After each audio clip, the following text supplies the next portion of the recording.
Welcome to the Tipping Point Show. I'm Jimmy Evans. I'm so glad that you've joined me today.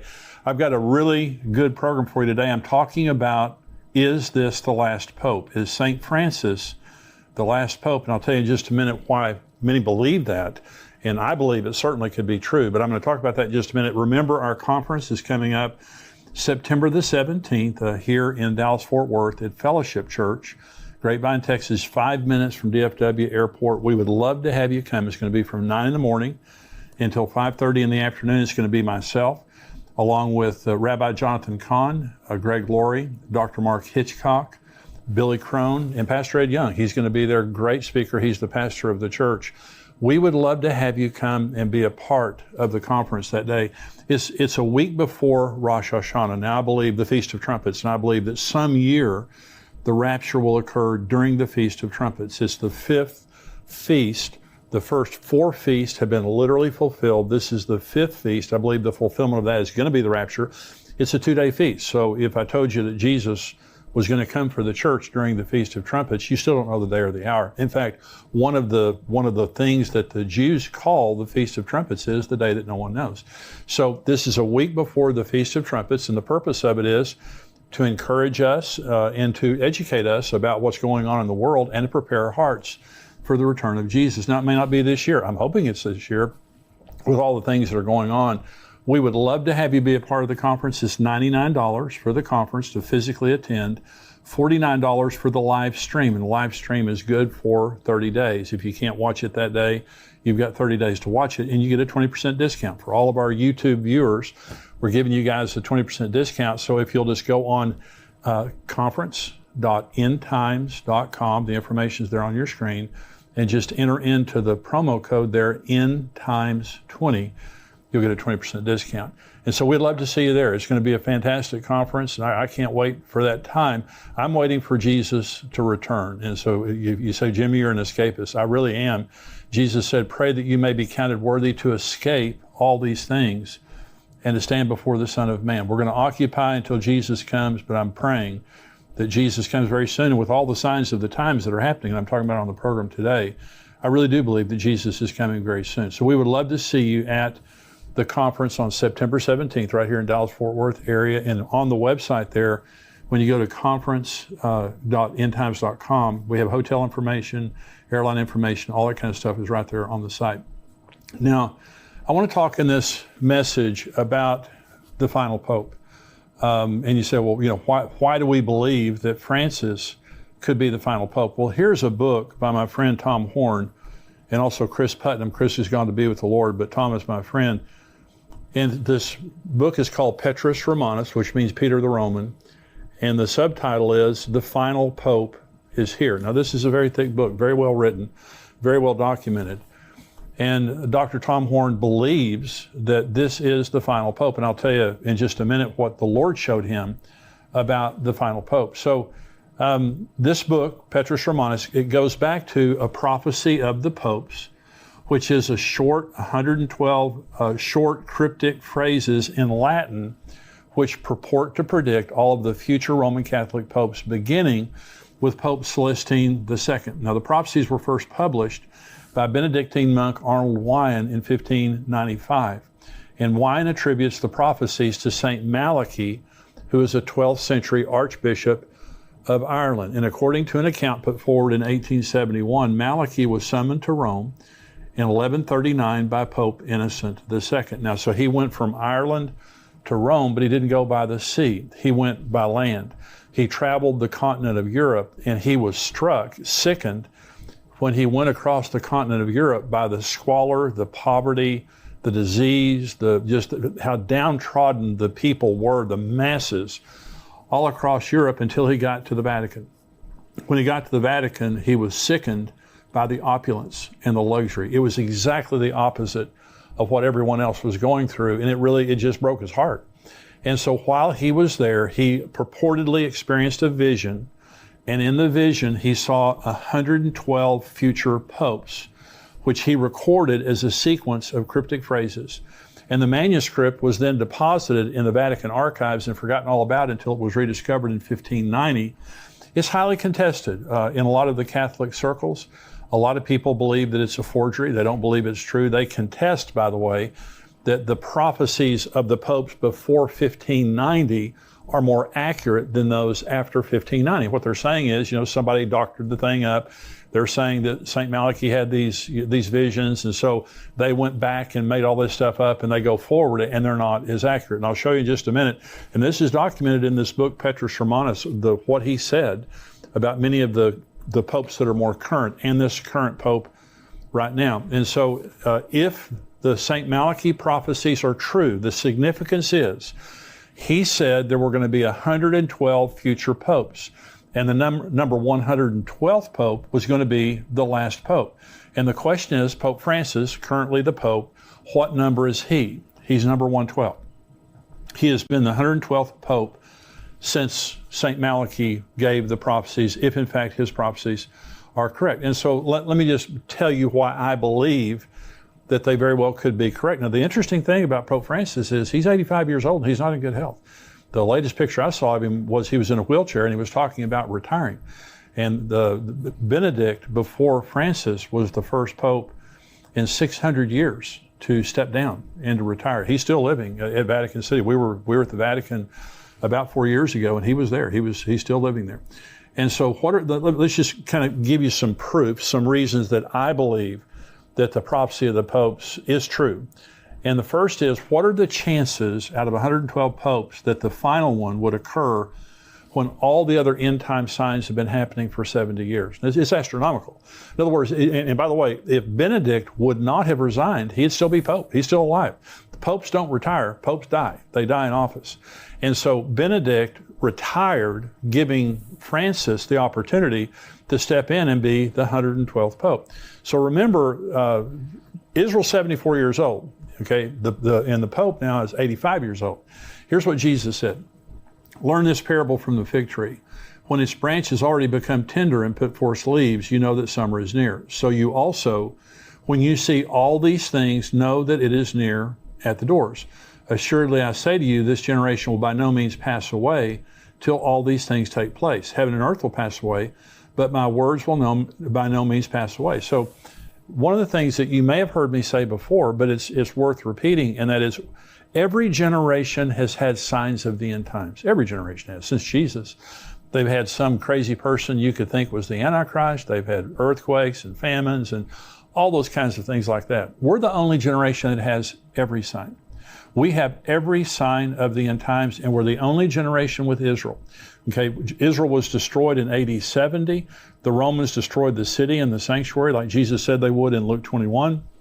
They destroyed the city and the sanctuary, like Daniel said in Daniel chapter 9. And they were scattered to the four corners of the world. Okay, until 1948. Until the most important sign that we have that we're living in the end times is the reestablishment of Israel. But Jesus said the generation that sees these things will see all things fulfilled. What he was saying is the generation that sees the beginning will see the end.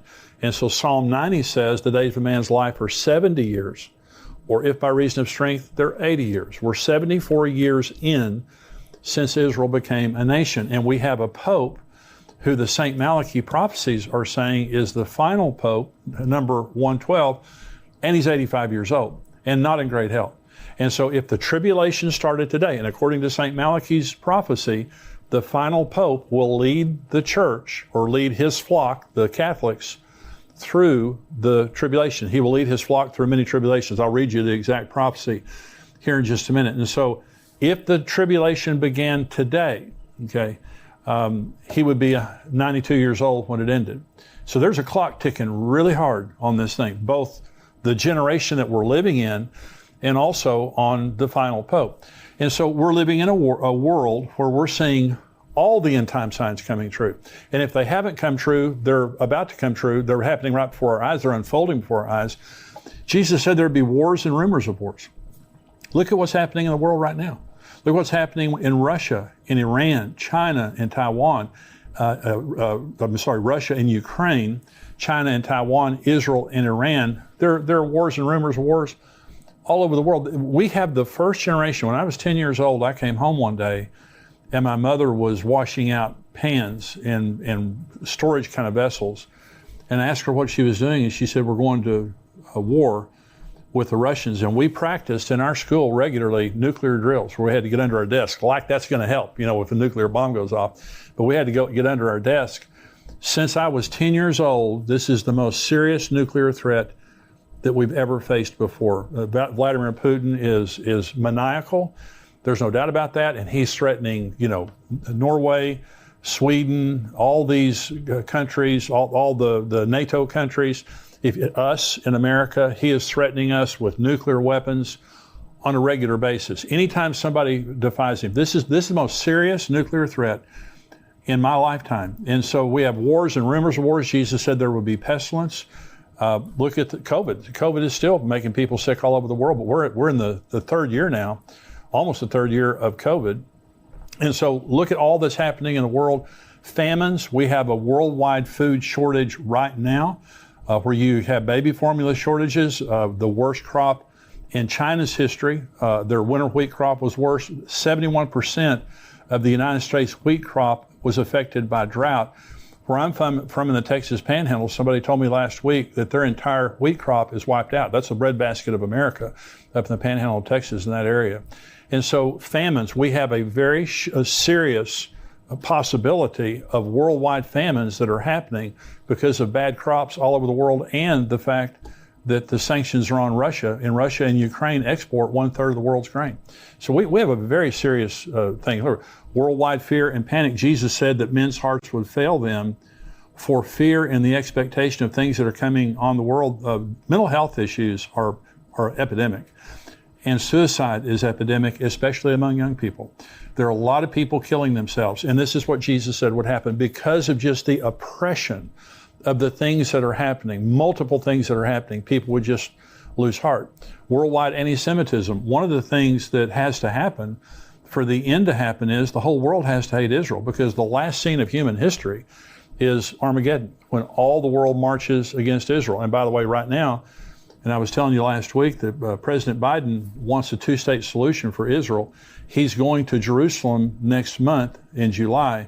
He'll be the first president ever to visit East Jerusalem. He will visit it without any Israelis with him.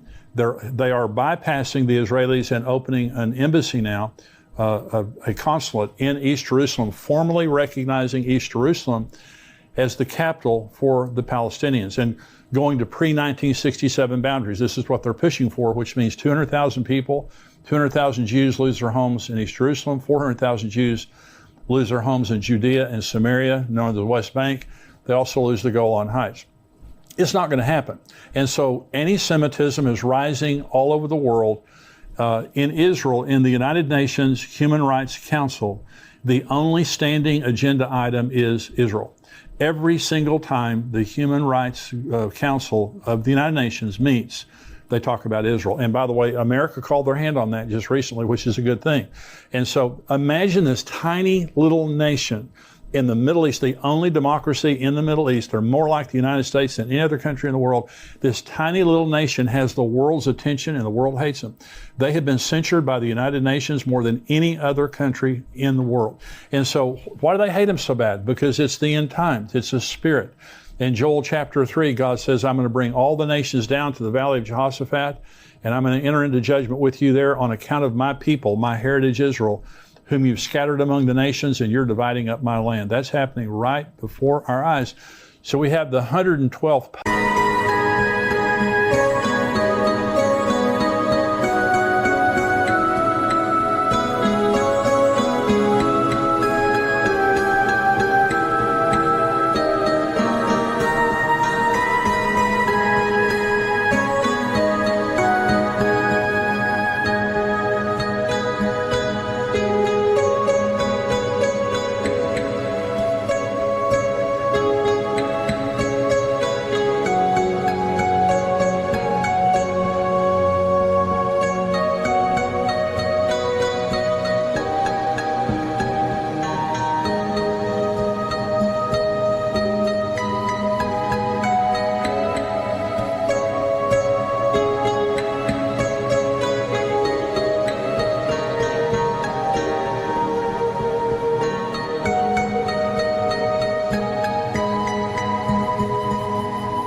in office. The last pope, he's old. He can't live very much longer.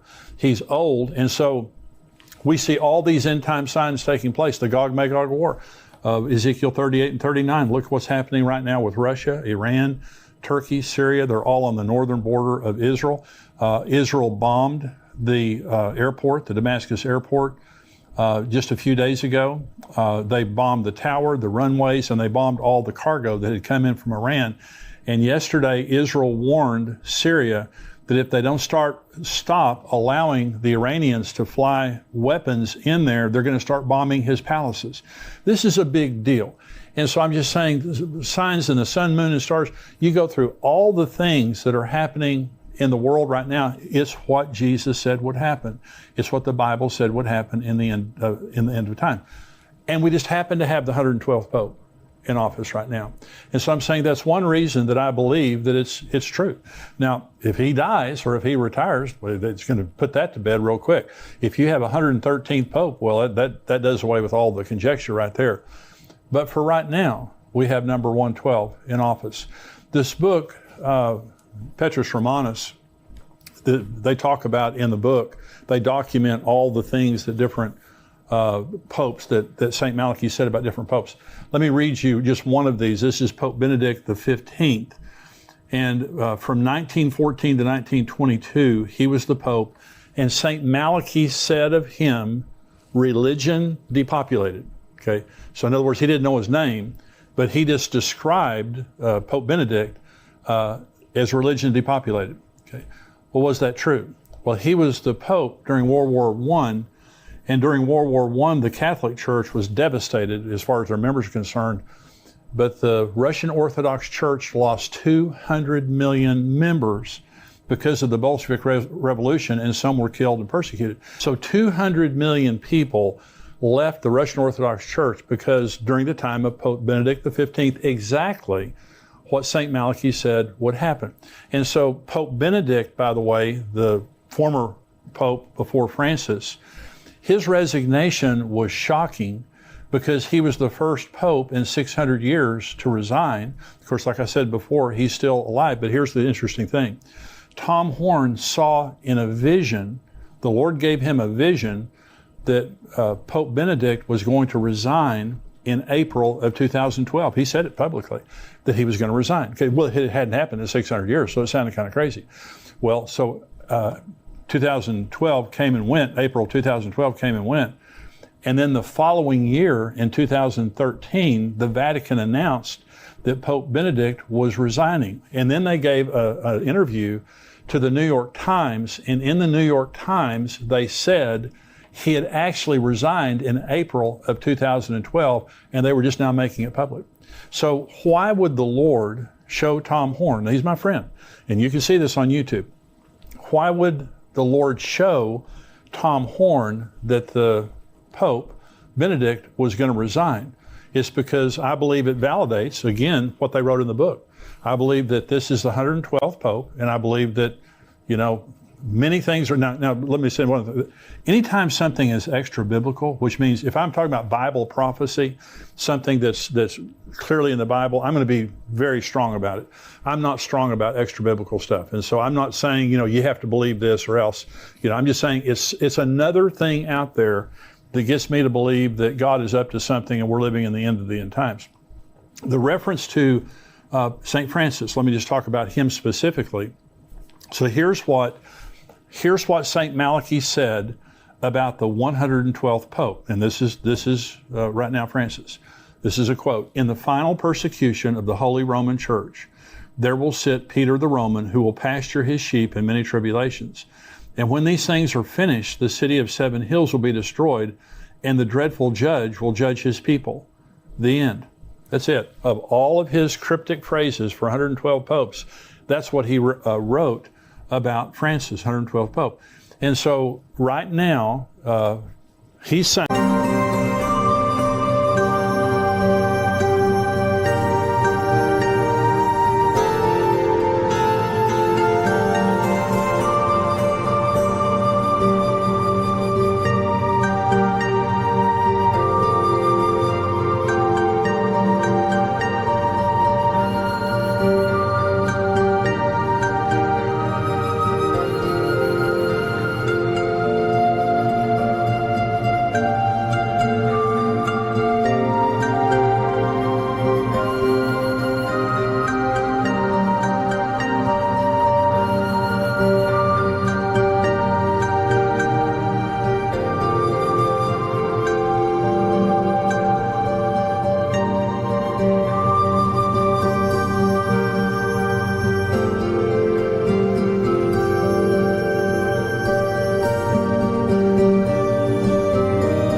that this Pope is going to lead his flock through many tribulations. And then the city of seven hills will be destroyed. That's Rome. Rome is the city of seven hills. Rome will be destroyed. Okay, and many people believe now that the Pope is the false prophet. Some people believe the Pope is the Antichrist. But they believe now that the Vatican City, Rome, will be a place of judgment when Jesus returns, judging the false prophet, the Antichrist, those kinds of things. So is it true? In other words, is it true that this is the 112th Pope and he's going to be, the false prophet and lead his flock through many tribulations? We'll see. Now, by the way, when it says Peter the Roman, in this Petrus Romanus means Peter the Roman, and St. Malachi used the name Peter the Roman. So is that his name? Well, Pope Francis' real name is Jorge Mario Bergoglio. And so, but why would he be called Peter the Roman? Well, remember, his name as a pope is St. Francis, or Pope Francis. And he gets that from St. Francis of Assisi. And St. Francis of Assisi's real name was Giovanni de Pietro, that's Peter, di Bernardone. That was his real name. He was Italian, he's Roman. His name can literally be translated Peter the Roman. So all these things are interesting, and so do I believe it's true? Based on what I know, I believe it's true. And again, I want to say it's extra biblical, so I'm not being dogmatic about it. But I believe it's very interesting that back in the 13th century, that we had a Archbishop of Ireland who was sickened as he went through Europe and saw the squalor and also the opulence of the Vatican. And if these things are true, the Lord gave him all of these pictures of 112 popes, and he sat and wrote it down with great accuracy in some cases, like I just showed you about the Pope during World War I. And now we have the 112th Pope sitting at the Vatican, old, and we'll see. And I believe, and I've said this before, I don't believe we're living in the end times. I believe we're living at the end of the end times. All these things are coming, to fruition at the same time. And I think it's just another reason to look up, because our redemption is drawing near. It's another reason for us to be careful in the way we're living our lives. Be careful to believe the Bible and to keep your eyes on Jesus and live your life in the right way. There are a lot of people mocking and scoffing and living like, there's nothing's going to happen, and that Bible prophecy isn't true. I believe every word of Bible prophecy is true, and we see all these things taking place like Jesus said they would. And very interestingly, we see the 112th Pope sitting in office right now. I hope that this has been a blessing to you. Now, those of you who are watching on YouTube, hey, be sure and subscribe to our YouTube channel and like this so that everything we have coming out, you'll be able to see it as it comes out. Also, endtimes.com, I'm going to continue on now with this podcast. The entire podcast goes to the subscribers of endtimes.com at $7 a month, $77 a year. We would love to have you be a subscriber to endtimes.com. We have articles that come out through the week, videos that come out through the week, myself, Mark Hitchcock, also Greg Laurie. I'm interviewing next week on the show Rabbi Jonathan Kahn. We have different interviews with different experts on different subjects. We would love to have you be a subscriber to endtimes.com. Thank you for joining me today. God bless you. I want to thank you for watching this Tipping Point clip. And I want you to subscribe to the channel. I want you, if you're not a subscriber, go ahead and click subscribe there. And thank you for watching and subscribing. I want you to join our Tipping Point community at endtimes.com. For $7 a month, you can subscribe, and you have a 7-day free trial. So if you just want to check it out for 7 days, go on endtimes.com, check us out for 7 days. But I can promise you, you're going to love the content. You're going to be getting the Tipping Point show, the full show, every single week, as well as articles and video content from great teachers like Greg Laurie and Mark Hitchcock, and of course myself. Be sure to subscribe to be notified when we release more videos like this. God bless you.